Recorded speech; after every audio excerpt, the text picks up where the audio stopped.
Makin banyak orang-orang yang terjun berjualan produk digital dan tidak sedikit juga mereka-mereka yang kesulitan berjualan karena tiga hal ini. Dan ini seringkali diabaikan oleh para affiliate marketer pemula ataupun kreator digital pemula karena mungkin mereka nggak ngerti juga ya.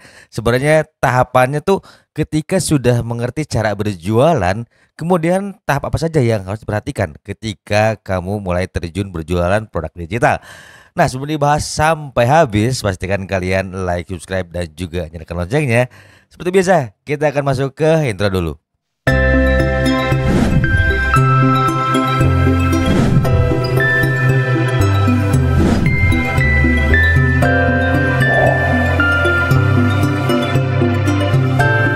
Assalamualaikum warahmatullahi wabarakatuh. Selamat malam teman-teman semua ya. Semakin semangat bikin konten karena hari ini akan sudah mulai fit kembali.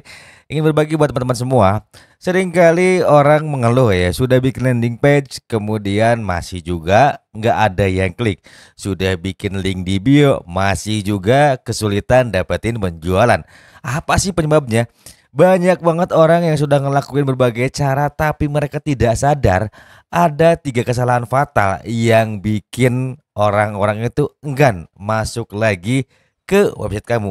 Fakta mengejutkan ketika ada sebuah statement yang keluar jika 70% itu kebanyakan orang meninggalkan keranjang belanja sebelum melakukan checkout dan ada juga 88% orang malas kembali ke landing page kamu.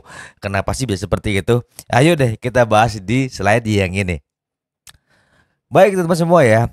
Kita harus tahu dulu ketika kita sudah mulai punya produk digital berarti kan kita harus punya yang namanya offering. Nah, offering ini tuh pengaruh banget untuk masyarakat yang ada di Indonesia ini. Percaya atau tidak, orang-orang di Indo ini lebih seneng yang banyak bonusnya ya. Kadang-kala pengen harga murah tapi banyak bonus, hasilnya juga bagus. Nah, tapi kita perlu juga memberikan edukasi kepada mereka. Nah, sebelum kalian mulai bikin landing page dan kalian sudah mulai menentukan tuh, misalnya kira-kira ebook kalian, template, worksheet dan sebagainya itu di harga berapa nih?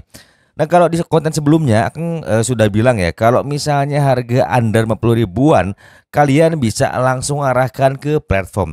Tapi ketika harganya di atas 50 ribuan, itu pengalaman akan sulit sekali untuk langsung berjualan direct to website checkout ya teman-teman ya, atau website payment. Karena ya sedikit sekali orang-orang yang paham mengenai produk kalian. Karena untuk produk digital ini tuh perlu penjelasan yang sangat detail. Nah, oleh karena itu teman-teman harus memperhatikan tiga hal ini. Oke, yang pertama kalian harus tentukan dulu kira-kira platform mana yang memang punya user experience bagus. Atau gini, platform mana yang kira-kiranya itu menurut kalian itu cocok untuk digunakan oleh orang-orang yang baru saja misalnya berbelanja produk digital. Contoh misalnya apakah di LinkedIn ataukah di Tribelio. Kalian perlu analisis dulu tuh. Kira-kira di LinkedIn kekurangannya apa, di Tribelio kekurangannya apa. Setelah itu kalian juga analisis kelebihannya apa, kekurangannya apa. Karena tidak sedikit sekali teman-teman ya, ketika orang sudah merasa cocok dengan produknya, mereka outbound langsung pergi. Kenapa? Ketika melihat, kok ribet banget ya cara pembayarannya, ribet banget ya kemudian si websitenya karena terlalu banyak tetek bengek. Ya maklum lah, kadang-kadang kita juga nggak tahu ya orang-orang yang beli produk kita itu di usia berapa. Karena itu ya teman-teman ya persoalannya. Jadi yang paling pertama yang harus kalian perhatikan adalah dari website experience-nya. Jadi kalau misalnya website ini mempermudah customer untuk berbelanja, maka kamu bisa tentukan pilihannya. Karena untuk berjualan produk digital, kalian bisa menggunakan Shopee juga, Clicky, Linkit, Tribelio, dan lain sebagainya. Masih banyak lagi ya teman-teman ya. Nah, yang kedua itu kalian perhatikan juga apakah landing page kalian itu memiliki kecepatan loading yang cukup bagus. Ya, karena seringkali begini, ketika kita terlalu banyak masukin gambar, terlalu banyak masukin video, kemudian kita tuh nggak sadar ketika orang mulai tertarik dengan produk kamu di iklan-iklan yang kamu lewat, yang kamu upload ya atau yang kamu jalanin, itu mereka malas nungguin si apa namanya kontennya tuh kebuka. Seringkali itu ketika kita buka handphone, kemudian kita klik si linknya, itu lama bukanya ya. Udah gitu pelan-pelan bangetnya itu harus diperhatikan juga ya. Nah, Jadi buat teman-teman semua, ini tuh Akang juga sama, masih banyak belajar yang namanya bagaimana, apa namanya, kecepatan si website itu mempengaruhi, daya beli si customer. Tapi ternyata banyak orang yang bilang ketika kita memperhatikan kecepatan website itu bikin orang semakin betah atau lebih senang untuk bisa melihat-lihat lebih jauh lagi. Nah, kalau kalian misalnya pengguna website sendiri, ini kalian bisa integrasikan juga ya, bisa menggunakan Sejoli, bisa juga menggunakan Skalev ya teman-teman ya, atau juga bisa menggunakan GetResponse. Karena semua ini adalah bagian trial and error juga ya. Karena juga kita nggak pernah tahu tuh apakah bandwidthnya ada di kita yang jelek atau di mereka, teman-teman ya. Jadi ini perlu diperhatikan banget kecepatan loading si website itu sendiri selain dari user experience, yaitu di kecepatan loadingnya. Nah, yang ketiga dan ini yang paling penting banget, kalian harus punya overstacking yang bagus. Jadi overstacking itu misalnya nih ya, kalau harga e-course kalian atau misalnya e-book kalian deh harganya 99.000 atau harganya 150.000. Kira-kira value apa yang bisa didapetin oleh para pembeli? Contoh misalnya apakah ada grup untuk diskusi, yang keduanya apakah ada bimbingan, yang ketiga apakah kamu ngasih juga free yang lainnya ya, seperti misalnya template lah, worksheet lah, apalah ya teman-teman ya. Jadi ini sangat menentukan sekali ya teman-teman ya. Nah, kenapa sih kita sudah coba sudah bikin link di bio tapi orang kok sering kali susah ya untuk berjualan? Karena begini ya teman-teman ya. Ketika kita misalnya promote nih di TikTok ya teman-teman ya, karena TikTok itu kan tidak bisa jual produk digital ya setahu Akang ya, tapi mohon dikoreksi kalau Akang salah. Nah, orang itu kadang-kadang males untuk masuk ke profile teman-teman ya. Jadi harus buka dulu profile kitanya, kemudian klik linknya. Nah, poin ini juga kita harus pikirkan gimana caranya kita bikin konten yang bisa membuat orang itu tertarik untuk visiting profile kita. Tapi sih pada umumnya orang-orang lebih menggunakan advertising ya teman-teman ya. Jadi kalau Akang pribadi lebih condong apa? Lebih condong memilih menggunakan paid traffic untuk mendorong orang visit profile Akang. Karena kalau misalnya kita mau jualan melalui link yang ada di bio, itu kadang-kadang susah sekali teman-teman ya, susah sekali untuk mendorong orang untuk mau masuk ke dalam profile kita.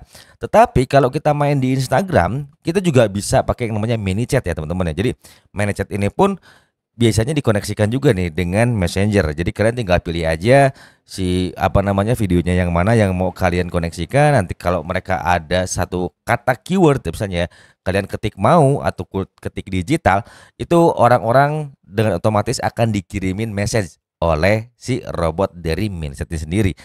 Nah, kecanggihan tools-tools yang ada pun tidak sedikit memang harus kita pelajari ya teman-teman ya. Mulai dari seperti ManyChat, kemudian email marketing ya, push notification, ini sudah harus kita kuasai. Terlebih kalau kamu jual produk digital.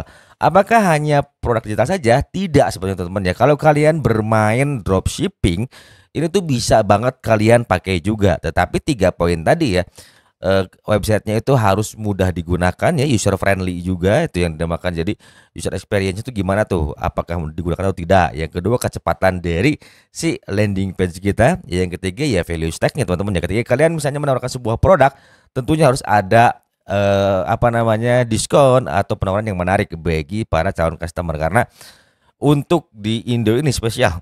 Banyak sekali orang-orang yang suka dengan bonus. Tapi yang jelas jangan pernah bikin gimmick yang menyesatkan. Karena ini akan menentukan langkah kalian ke depannya. Kalau kalian adalah pemula di affiliate marketing digital product ataupun kreator digital product, ini sangat menentukan langkah kalian. Kalau di start awal ini sudah bagus, maka kedepannya kalian akan lebih mudah untuk berjualan produk digital ataupun produk fisik ya teman-teman ya. So kesimpulannya adalah kalian juga analisis dari landing page kalian, kemudian dari konten kalian dan isi dari landing page tersebut ya. Apakah memang betul-betul bisa diterima oleh audiens? Kemudian apakah landing page kalian juga performanya itu bagus? Dan tentunya yang terakhir adalah penawaran-penawaran yang menarik kita teman-teman. Jadi segini aja kontennya. Insya Allah mungkin next ke depan kita akan bahas gimana caranya kita membangun bisnis produk digital atau produk fisik sehingga bisa mendapatkan cuan dalam jangka waktu 6 bulan, tapi kita bisa dapetin hasil yang maksimal. Jangan lupa kalian like, subscribe dan juga nyalakan loncengnya seperti biasa teman-teman ya. Jangan lupa juga tuh tinggalkan jejak di kolom komentar. Oke.